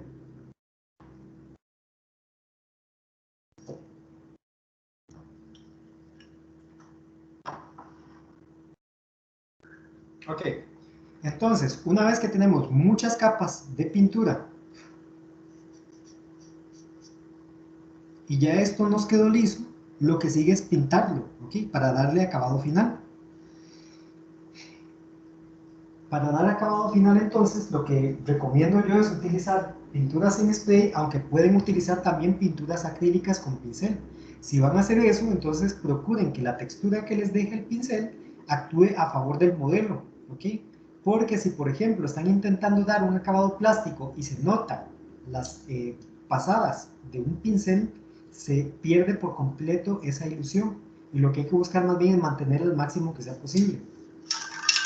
Si entonces yo necesito acabado metálico, es decir, que el objeto luzca como de metal, pues necesito una superficie que esté súper lisa. Entonces, esto es también una cuestión de estrategia. Si yo voy a necesitar un cilindro que tiene que lucir de metal, no lo voy a hacer de balsa. ¿Por qué motivo? Porque ya hay prefabricados que son cilíndricos y que son lisos como los tubos de PVC y que necesitan menos trabajo que un tubo de balsa. Por tanto, es importante aprender a utilizar todos los materiales semi-elaborados para poder hacer que el proceso de fabricación del modelo sea lo rápido que sea posible. Si yo necesito una esfera,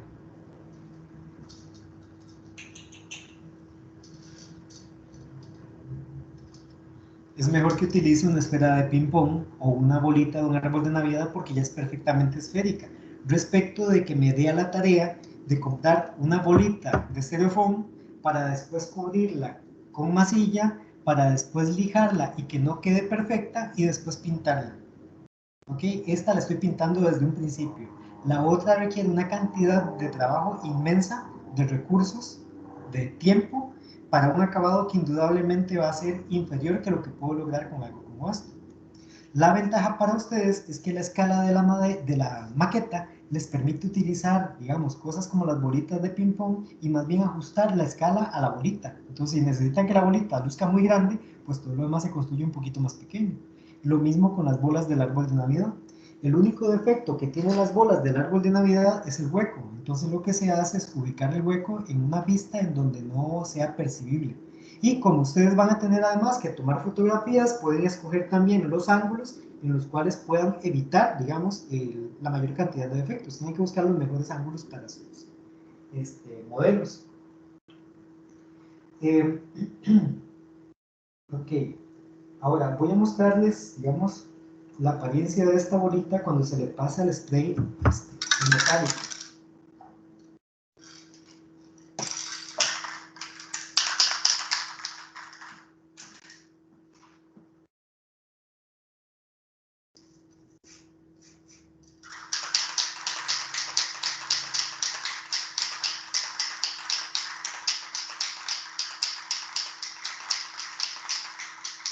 Si empiezo a hablar extraño, no sé yo, es decirme.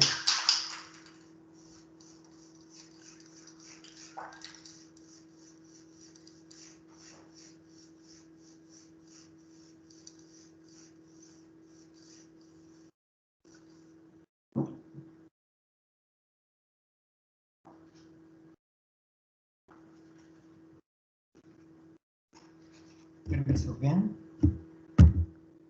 cuánto cambia la apariencia de la pintura metálica a la bolita de ping pong. Hace que empiece a sentirse mucho como si fuera de metal, ¿ok? Y eso a su vez juega mucho con el tema de la maqueta. Entonces, si por ejemplo yo estoy trabajando con un contraste que implica contraste de gravedad y pongo esta bolita en una posición superior y se siente muy pesada, entonces puede ser que eso ayude a potenciar el mensaje de contraste de gravedad. O viceversa, la conservo en blanco para que se sienta más bien como que flota. Todo depende de qué mensaje se está codificando. Voy a sacarla de aquí para que noten la diferencia perceptual. De este lado, bolita de ping pong. De este lado, balín. Y en ambos lados, una bolita esférica. Esta tiene el defecto de tener una costura. Esta costura se puede matar con Premiere. Sin embargo, si yo tengo que construir una maqueta, mejor de una busco bolitas que no tengan costuras, que sí existen, y utilizo una bolita que ya no tenga la costura. Si yo necesito pintarla, digamos, lo que acabo de hacer tal vez es lo más imprudente del mundo, porque hay muchos puntos de contacto. Mejor le hago un pequeño huequecito, por ejemplo con un clip caliente, la meto en un pincho y la pinto en el pincho. Con capas delgaditas, eso sí, para evitar que se llegue a gotear, porque si gotea se pierde la realidad de su esfericidad.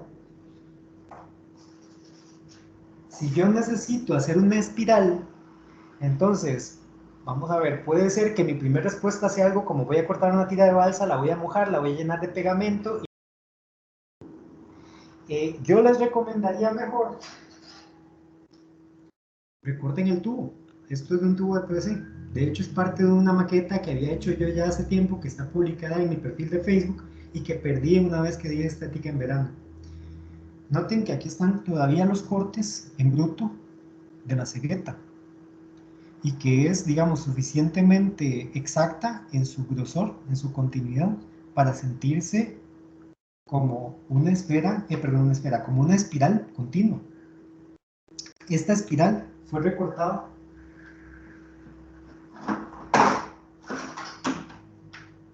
con esta cegueta. Entonces simplemente marqué con un papel, literal con un papel, el cilindro. ¿Cómo marqué la espiral ascendente? Agarré, permítanme un segundo.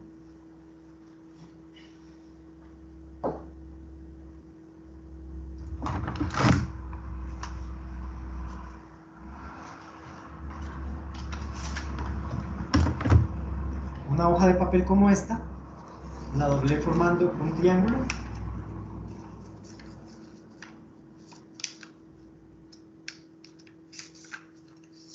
Como este que tienen por acá. Y el triángulo lo arrollé sobre el cilindro. Y aquí se forma la espiral ascendente. Acto seguido, le pegué masking tape en esta orilla, justamente, y recorté el grosor de 1 pulgada que tiene el masking tape. Y eliminé esta pieza porque el modelo en realidad era la otra parte. Esta pieza la guardé precisamente para dar este tipo de lecciones. ¿Qué ventajas me da? De que tanto por dentro como por fuera tiene suficiente perfección. Y eso hace que yo no tenga que rellenar demasiado. Solo tengo que trabajar las orillas para hacerlas lisas, que no es tan difícil. Se hace con lija de agua un poquito más gruesa que las de acabado y se puede dejar así sin tener que trabajarlo muchísimo, sin tener que desgastarse mucho trabajando. Entonces, chicos, en esencia, esto de hacer una maqueta es un asunto más de maña que de fuerza. Es algo como de poner mucha atención en qué materiales estoy seleccionando, cuáles acabados quiero dar, qué materiales dan fácilmente ese acabado, y antes de tirarme a hacerla, tener toda esa parte planificada. Si ustedes planifican toda esa parte, hacerla va a ser mucho más sencillo. Si se mandan a hacerla valientes, entonces les puede pasar más bien que se convierta en algo como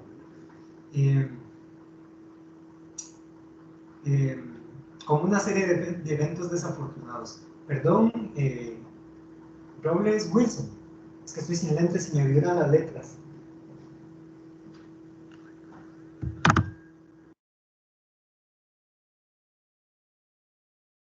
¿Quién estaba preguntando, perdón?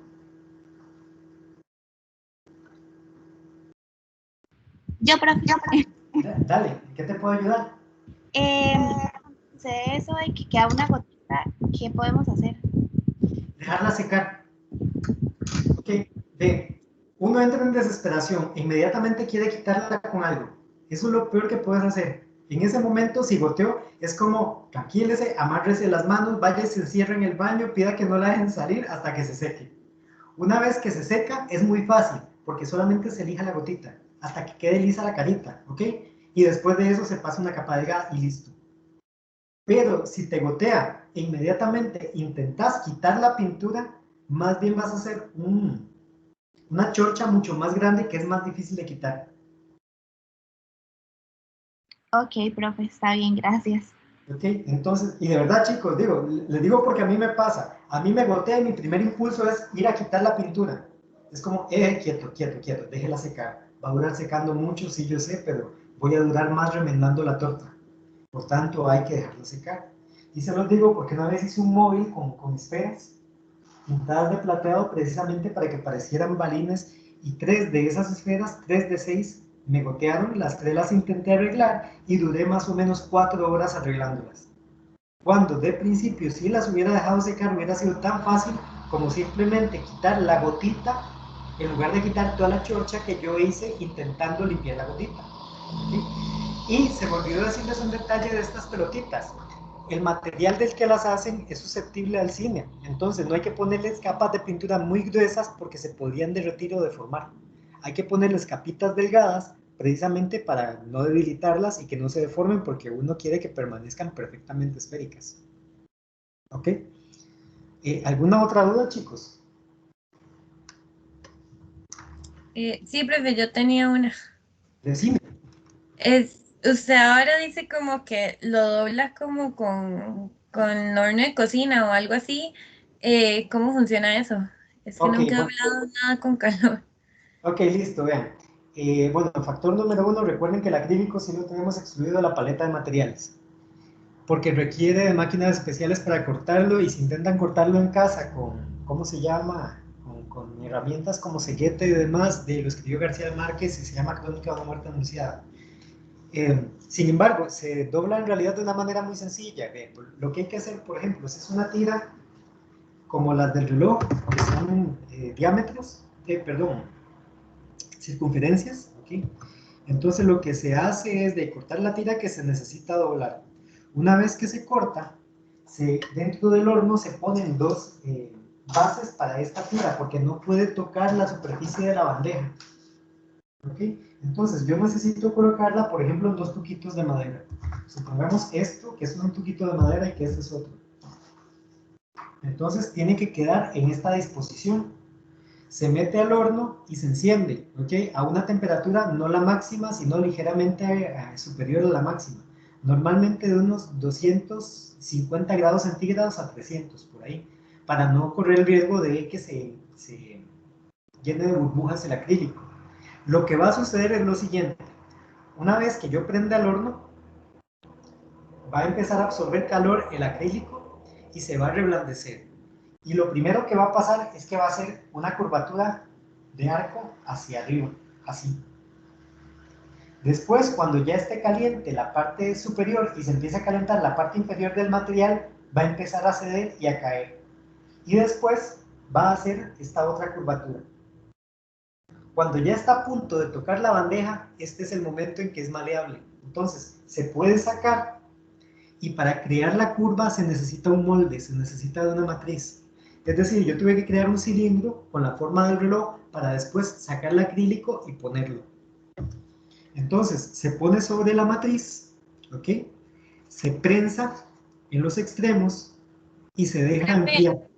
¿Y de qué material podría ser esa matriz?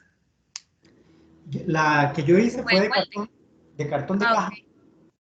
ok. No necesita un material especial, nada más necesita que te dé la forma y suficiente apoyo para colocar el acrílico. Y que aguante el calor, por supuesto. Pero no es que tenga que ser de yeso específicamente, o de madera, o súper especializada. Es algo que se puede lograr, digamos, con elementos caseros. Ese reloj fue 100% hecho en casa. Ok, todo bien. Es que como para saberlo ahí, aunque no lo usemos en el curso, está bueno.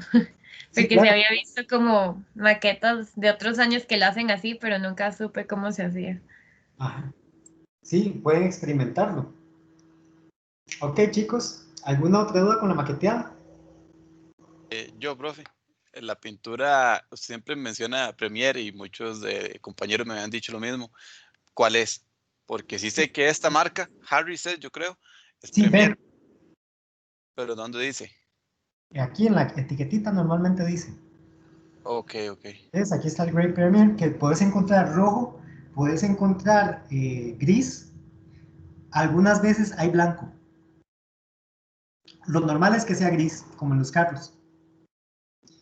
Y el display tiene, digamos, la capa de sólidos no es muy gruesa. El que se utiliza con pistola, el de carros, ese sí da capas súper gruesas. Bueno, bastante más gruesas que este. Hay otro material que es poliuretano, que da capas súper gruesas, pero ese sí es mucho más caro y uno necesita compresor, pistola y demás. La gran ventaja que da el poliuretano es que con dos manos todo está listo. Es decir, se da una mano que es súper gruesa, seca rápidamente porque es una resina epóxica, es de dos componentes. Lijas, das segunda mano y ya va para acabado. O sea, ya se puede pintar.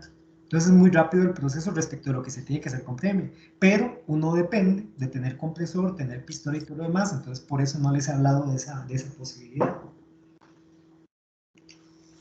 Ok, digamos, si uno ocupara spray negro o así, digamos, puedo usar otra marca, porque tengo uno aquí, digamos, Trooper Mate, que fue el que usé para la caja, pero no sé si servirá o si igual hay que buscar primer. De lo que tenés que estar seguro es que las dos pinturas son de la misma base, es decir, que los dos son diluibles en cine. Ok. Es lo único. Y normalmente todas las pinturas en spray son diluibles en Cinner, entonces no hay mucho problema en la interacción. Igual, yo te recomiendo, si vas a mezclar dos marcas, que pintes un pedazo de madera, por ejemplo, de plástico, la dejes secar y después le pases encima la segunda pintura, para asegurarte de que no se te va a resquebrajar o burbujear o cualquier otra cosa. Ok, gracias, profe. Ahora, chicos, vean, puede ser que el brillo no les ayude mucho. A ver, ¿con quién estaba hablando ahorita? ¿Con Oscar? Sí, profe. Ah, ok, perfecto. No es que veo la mano levantada, entonces, y no Ah, no, tenía... no. Que, digamos, el brillo en las maquetas no ayuda mucho. El brillo hace que todos los defectos que tenga la maqueta se exalten, ¿ok? Se noten más. Por tanto, lo conveniente es utilizar pinturas mate. Y, digamos, gris es fácil de encontrar porque todos los premiers son mate, o generalmente son mate. Negro siempre encuentra uno pintura mate, pero si buscan cualquier otro color en mate, eso sí es misión imposible. Es decir, primero cae Tom Cruise así en bungee antes de encontrar la pintura de cualquier otro color en spray mate. Pero sí pueden hacer uso de algo como esto. Esto es un barniz transparente que es mate, es flat clear. Entonces, es transparente, pero es mate. Entonces, uno puede pintar brillante, dejar que seque, una vez que seca, pasarle este barniz que es mate y eso matiza la pintura. Y con ello no salen tantos defectos en la superficie de los modelos. Por eso, no sé si lo habían notado, pero cuando hay, por ejemplo, digamos, exhibiciones de productos a gran escala que se les aumenta la escala para algún motivo promocional, casi siempre son mate, aunque el producto sea brillante. Y ese también es el motivo por el cual se utilizan polvos en la cara para quitar el brillo, porque el brillo de la grasa de la cara hace que cada poro, que cada imperfección, que cada cicatriz se vea muchísimo. En cambio, cuando se apaga ese brillo que da la grasa de la cara, entonces todos esos defectos de superficie se disimulan muchísimo y no salen en las fotos. ¿Alguna otra duda, chicos? Profe, una pregunta súper rápida. ¿La pintura que uso para la bola de ping-pong, supongo que es la cromada o es gris? Ya te digo. Cromada. Cromada. Sí. Sí, Y sí, es es, cromada. Es súper brillante aquí en los excesos que tienen en el pico, ¿ves? ajá, Entonces no es solo plateada, es además cromada. muchas gracias. Con gusto. ¿Alguna otra cosa, chicos?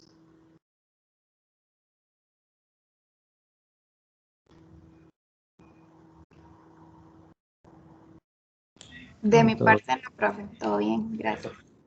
Vean, si tienen dudas de construcción, etcétera, entonces, vamos a ver, igual publíquenlas en el foro, porque si, por ejemplo, salen muchos exactamente con la misma duda, yo de repente les puedo escribir y decirles, conectemos un toquecito, hacemos un video y lo ponemos a disposición de todo el mundo. El punto es que en este momento van a enfrentar como el primer modelo, toda esa distancia y demás, entonces si necesitan un apoyo extra, yo estoy dispuesto a dárselos si tengo el chance, me explico, si dispongo del tiempo. Es probable que sí, porque todavía no he empezado la intensidad de evaluación del semestre. Va a empezar más bien después de que ustedes me entreguen. Entonces aprovechemos este rato en que yo voy a tener más disposición si es que necesitan de ese apoyo extra. Y si yo detecto, por ejemplo, que hay muchas dudas de temas similares, entonces de repente podría decirles, ok, nos conectamos tal día, vamos a hacer un webinar. Si es necesario, entonces lo hacemos fuera de horario de clase para que puedan asistir más y que evacúen todas las dudas que tengan. Ahora, lo último que quería hablarles de este tema, las recomendaciones para las fotos. Ok, vean, si utilizan la caja negra, de ahí todo bien, porque como ya vieron, es un excelente medio para poder aislar el objeto y hacer sentir que uno está tomando fotos de estudio. Lo importante es que el objeto no luzca en un entorno hogareño, porque el mensaje del objeto que se aprecia siempre se ve influido por el contexto. ¿Okay? El contexto siempre determina el mensaje. ¿A qué me refiero con esto? Vean.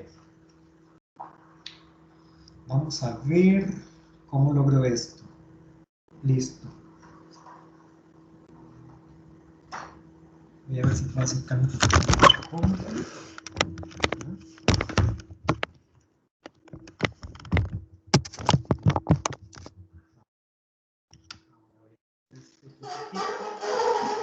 Listo. Vean. Si yo tengo esta figurita, Les presento mi bateada. Y tomo una fotografía aquí. ¿Qué tanta calidad tiene esa fotografía? ¿Tiene calidad artística? ¿O de presentación? ¿O es simplemente una foto que uno toma en la casa? ¿Cuál de las tres, chicos? Sería una foto de la casa, simple, ¿no? Listo, listo. Y va a ser evaluada como una foto de la casa. No es una obra arquitectónica, no es una obra artística. ¿Ok?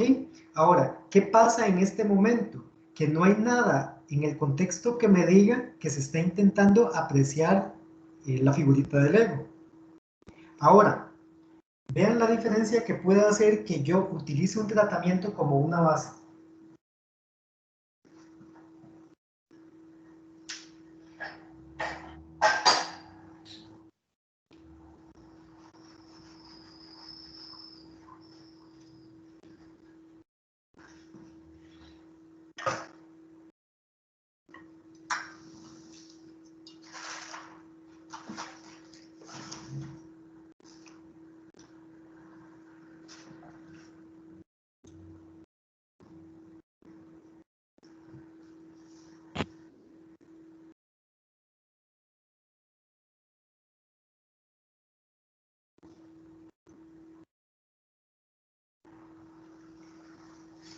¿Cambió o está exactamente igual desde el punto de vista de percepción?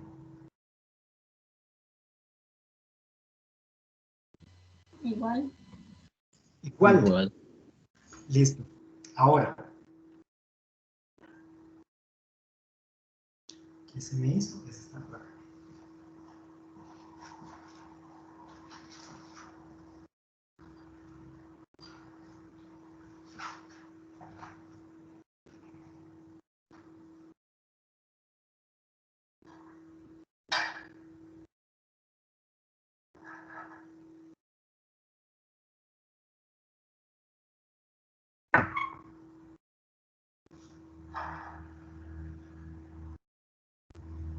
¿Y ahora?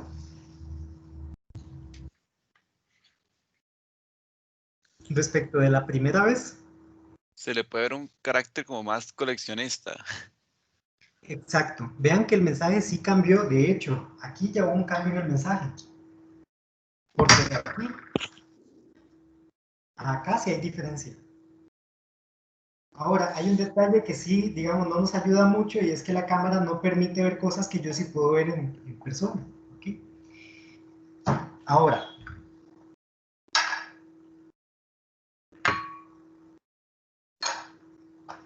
¿y ahora?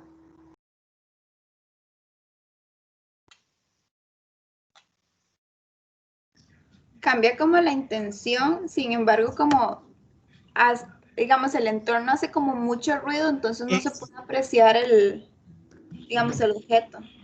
Muy bien.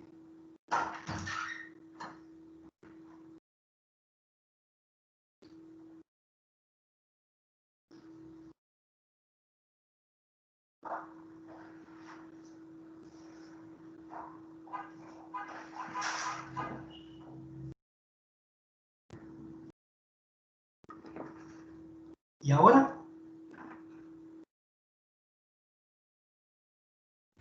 Se es muy diferente.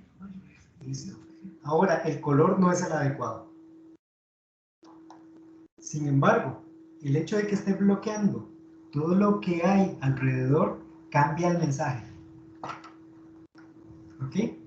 Entonces, en un modelo de presentación, en clase hay cosas que no podemos variar. Es decir, vamos a tener la escuela de arquitectura, vamos a tener el laboratorio, vamos a tener las mesas. Yo puedo disfrazar las mesas con un mantel y evitar que se vea la mesa sucia llena de lápiz y rayada de cúter. Porque sucia, rayada de cúter y rayada de lápiz impregna ese mensaje al objeto que está siendo percibido. De la misma manera que es inevitable separar este mensaje de todo ese contexto. Por tanto, la fotografía debe considerar esa separación del contexto para que se centre la atención solamente en el objeto. ¿Ok?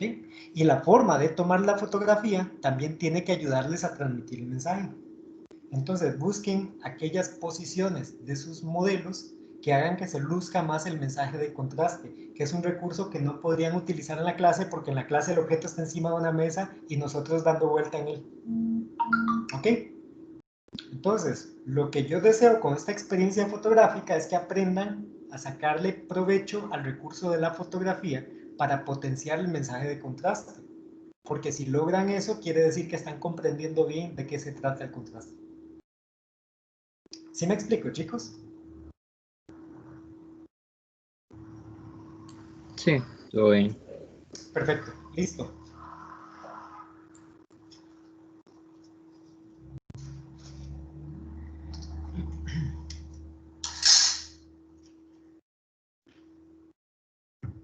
Entonces,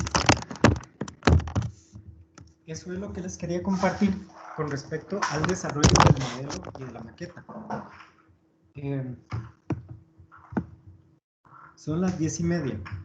Quería preguntarles acerca de lo último que teníamos, perdón, lo último no, lo siguiente que teníamos dentro de la agenda. ¿Cómo van con la determinación de usuarios? ¿Ya lo empezaron? Profe, yo con eso de los usuarios tengo una duda. Listo. Ahora, les propongo algo. Porque ya todo este rato que hemos invertido ha sido bastante pues, intenso, digamos, bastante denso. Tienen mucha información que procesar y yo asumo que están cansados. Y supongo que asumo bien. Por tanto, ¿qué les parece si nos tomamos 10 minutos de descanso y volvemos a entrarle al tema de, ¿cómo se llama? De la determinación de usuarios. ¿Les parece? Sí, profe, totalmente. Sí, todo Perfecto. bien. Nos vemos a las 10:34 entonces para hacer un último taller que está relacionado con la determinación de usuarios. ¿Ok? Entonces vayan a tomarse un cafecito. Bueno, Gracias. gracias. Perfecto.